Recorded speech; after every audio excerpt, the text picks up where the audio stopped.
Здравейте! Аз съм Елена Ярамова и ще ви разкажа за емоционалната интелигентност. Изключително важно е както и да разпознаваме емоциите си, така и да можем да ги изразяваме по здравословен начин, което е част от установяването на добър самоконтрол. Самоконтролът и по-точно способността да контролираш собствените си импулси е едно от уменията, които голям процент от успелите хора притежават.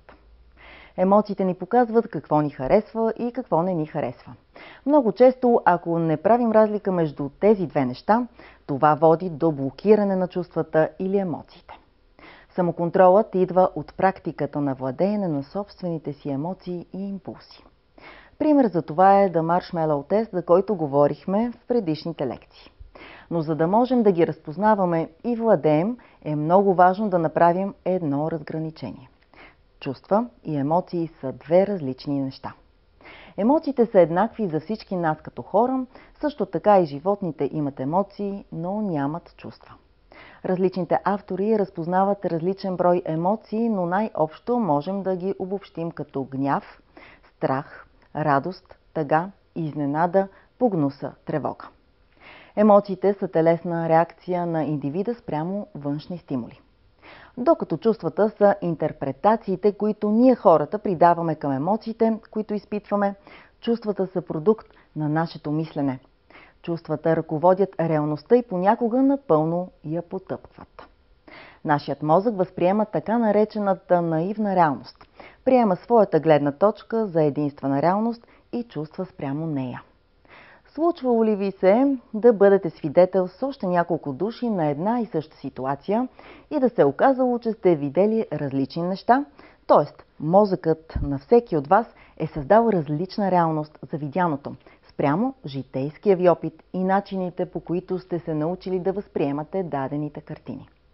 Същият този мозък не само вижда различна перспектива от тази на другите, но и също така чувства спрямо тази перспектива. Тоест, ако вашият мозък възприема нещо като щастие, но за другите вие нямате абсолютно никакво основание да бъдете щастливи, вие всъщност сте наистина щастливи. Чувствата обаче като продукт на нашето мислене могат да бъдат научени, унаследени и следователно съзнателно променяни. Да вземем за пример емоцията гняв. Тя се появява тогава, когато срещнем външен дразнител и искаме да се отървем от него. Нашата интерпретация на гнева може да бъде през чувството за агресия и да реагираме чрез скандал, нападение или обиди. Но след като чувствата са интерпретации, можем да променим начина, по който тълкуваме емоциите. Тоест, ние имаме избор. Емоцията гняв да предизвика в нас не агресия, а например така наречената топла категоричност. Което означава: изпитвам гняв, но го изразявам с топла категоричност. Поставям границите на този дразнител, като запазвам добрия тон. По същия начин емоцията страх мога да тълкувам не като чувство за ужас, а да се обърна към страха с любопитство. Като по този начин ние не се борим с емоциите, защото това е безмислено, и не потискаме чувствата си, защото това би ги увеличило по сила, а по-скоро променяме гледната си точка и осъзнаваме, че имаме избор как да изживеем емоциите си. Не е нужно да реагираме на емоциите с чувства, които сме унаследили през поколенията или средата ни. Нашият избор в тази интерпретация на емоциите е да можем да изберем да тълкуваме гнева с агресия или с топла категоричност, но тук вече критическото мислене ни посочва да тестваме коя от двете интерпретации ни води към по-благоприятен резултат.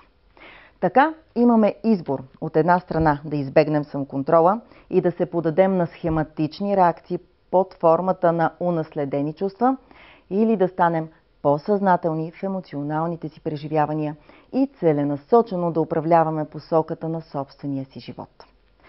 На чувства се научаваме. Учим се да обичаме, учим се на чувството за благодарност. Учат ни, макар и несъзнателно, и на тревожно възприемане на света. Това, от което се учим, е примерът, който ни дават авторитетите в живота ни. Добротата и нежността също се учат.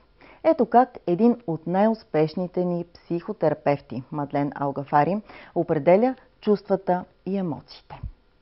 В чувствата има съзнателен елемент за разлика от емоциите, които са несъзнателни. Чувствата имат социален елемент за разлика от емоциите, които са по-скоро свързани с инстинктите. Емоциите са временни и силни, докато чувствата са по-дълготрайни. Емоцията е радост, а щастието е чувство. Страхът е емоция, а тревогата е чувство. Тъгата е емоция, а депресията е чувство. Ентусиазмът е емоция, а доволството е чувство. Гневът е емоция, но омразата е чувство. Тъй като емоциите са част от несъзнаваното, чрез опознаването на начина, по който ги тълкуваме чрез различните чувства, ние внасяме повече осъзнатост в несъзнаваното. По този начин имаме повече контрол над себе си. Изразяването на емоциите по здравословен начин означава да не ги задържаме в себе си, а когато сме ядосани, да кажем, без да викаме, с тембъра на гласа си, че сме ядосани и по същия начин за всички други емоции. Емоциите, бидейки телесна реакция, не могат да бъдат скрити, така че не е нужно да се опитваме, защото освен всичко друго, така си и вредим, а и не изпълняваме причината, поради която емоциите съществуват, а именно да ни водят към действие. Ако нещо не ни харесва, да предизвика гняв и да го избегнем. Ако нещо много ни хареса, да предизвика радост и да се приближаваме до него.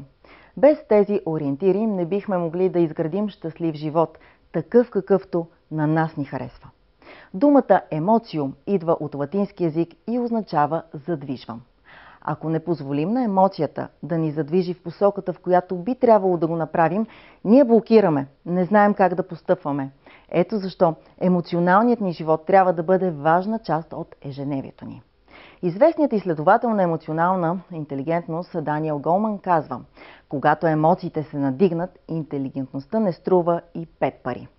Така че единственият ни начин да имаме някакъв контрол над емоциите си е чрез техните интерпретации, изборът на чувство, което да свържем с дадената емоция. Според този автор, темпераментът не е съдба.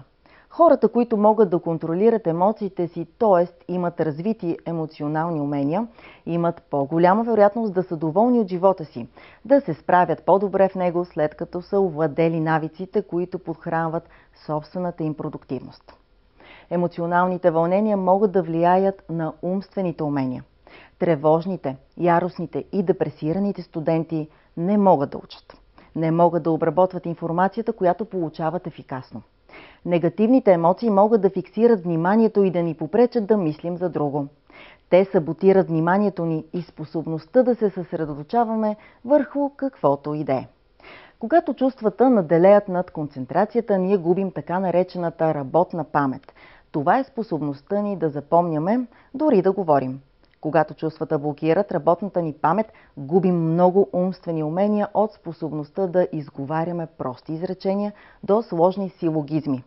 Даниел Голман показва колко важно е да умеем да владеем емоциите си през разказа за мъдростта. Един самурай попитал един дзен майстор каква е разликата между рая и ада.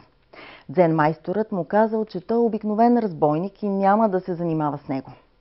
Самураят се ядосал, извадил меча си и му казал, че за това неуважение може да го убие. Дзен майсторът му казал: видя ли, това е адът. Самураят се притеснил, смирил се, прибрал меча си и се извинил, като благодарил на дзен майстора. Тогава дзен майсторът го спрял, погледнал го в очите и добавил: а това, приятелю, е раят.